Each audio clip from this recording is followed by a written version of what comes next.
wona yimɓe tan mbaɗi woni e dow peeje yimɓe wona yimɓe tan peewji mbaɗi woni e dow peeje yimɓe o wi ɗum ɗo ko muuyo Allah gila to asal e golle mum hay hunde falotako ɗum kala ko wi ina falo ɗum Allah falta ɗum fiye e leydi ni foti ndeƴen seeɗa ndeƴen keɗoɗen tan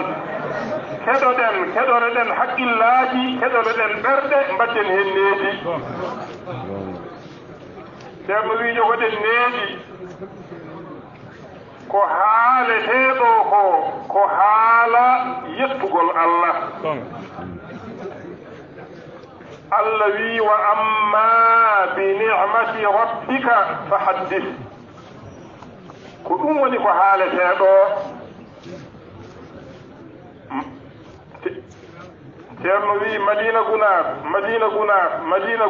ko Allah wi madina gunas ko Allah waɗi madina gunas ko Allah woni madina gunas no waɗiri nokkuji ɗi fof ni no yiɗi fof o waɗa no muuyi fof ne kadi wona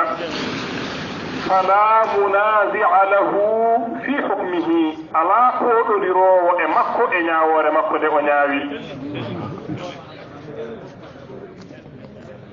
o wi ceerno men radiyallahu ta'ala anhu o wi'ino daaka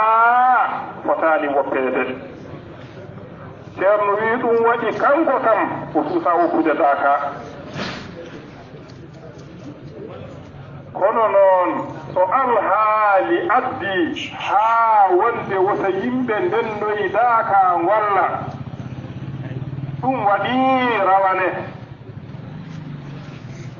kono kila ɗum waɗi haa ñalawma hannde holko jiiɗen heen e leydi hee e aduna hee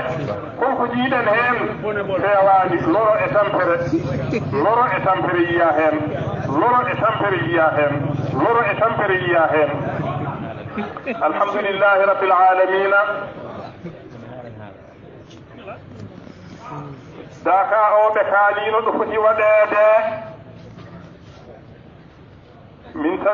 ƴeewi min tawi ɗon ina ɓalli korka o no feewi ɗum woni anniya justina wattoya caggal korka ɗum ɗon noon kam tawina hawre yo Allah hawridin en heen nogas e ɗiɗi lewru mai 22 mai ko ɗon de nogas e ɗiɗi lewru mai na hawra jeenayi shawwal humtorandu o wi hikka kam wona wonde daaka waɗetake ala koko sirtina tan inchallahu taala